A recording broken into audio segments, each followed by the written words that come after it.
Hello mga Mars! Kapag sinuwerte ka talaga sa anak mga Mars, ay nalilibre ka palagi sa kainan. Maraming beses na nga pala kaming nagpunta rito at kumain. Minsan kaming dalawa lang ng aking anak na panganay, at minsan naman ay kasama namin si Mister. At sa pagpunta namin sa araw na ito ay pangalawang beses pa lang na kami ay kumpleto. Andito si Mister at yung apat namin na anak. Sa araw ng Sabado na ito ay gumising kami ni Mister ng bandang alas 7 na ng gabi at dumating na rin yung aming anak na panganay galing trabaho. At nag-aaya na kami daw ay kakain sa labas. At dito nga kami nagpunta sa may Gente de Leon, Valenzuela, sa may Unlimited Sangyupsalan. Kaya kami madalas pabalik-balik sa kainan na ito kasi sulit yung kanilang pagkain dahil malambot yung kanilang karne. Lahat ng mga pagkain na nakahain sa lamesa ay unlimited lahat yan. Ganon din yung karne na pork at chicken. Meron kang mga iba't ibang flavor na pwedeng pagpilian kung anong gusto mo.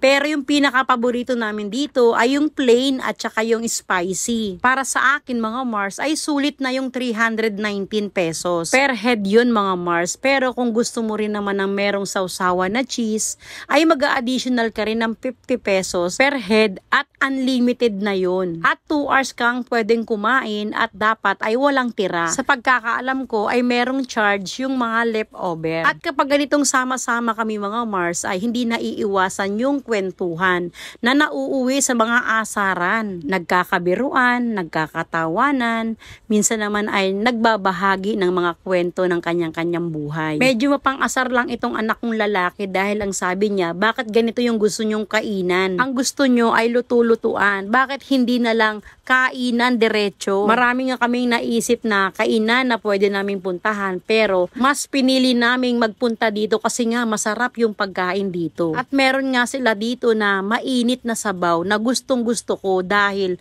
napakasarap at malasa. Para sa akin mga Mars ay sulit talaga yung ibabayad mo rito na unlimited. Hindi ko nga nabilang kung ilang beses kaming nag-order dito ng karne. Basta ang alam ko, nung ako ay mabusog na at hindi ko na kaya, ang umubos lahat ng mga natirang pagkain na karne dito ay yung aking anak na lalaki at si Mister. Alam nyo mga Mars, kapag ganitong sama-sama, 'di ba, ay napakasarap po balikan yung mga memories na magkakasama at buo yung pamilya. Isang napakasarap po sa pakiramdam ng isang nanay yun. At bihira po talaga mangyari yung ganito kasi nga minsan busy yung isa, minsan naman ay walang time yung isa, minsan naman ay wala yung isa sa bahay. Madalas din talaga na hindi nagkakatagpo sa mga oras ang bawat isa. Kaya naman yung ganitong moment, yung ganitong pagkakataon ay priceless po para sa akin. Kapag sila nga ay tinitingnan ko o pinagmamasdan ko, ay naaalala ko yung mga panahon na sila ay bata pa, tapos ngayon ay malalaki na, tapos darating pa yung araw na kaming dalawa na lang ni Mister ang maiiwan sa bahay dahil sila ay meron ng kanya-kanyang buhay.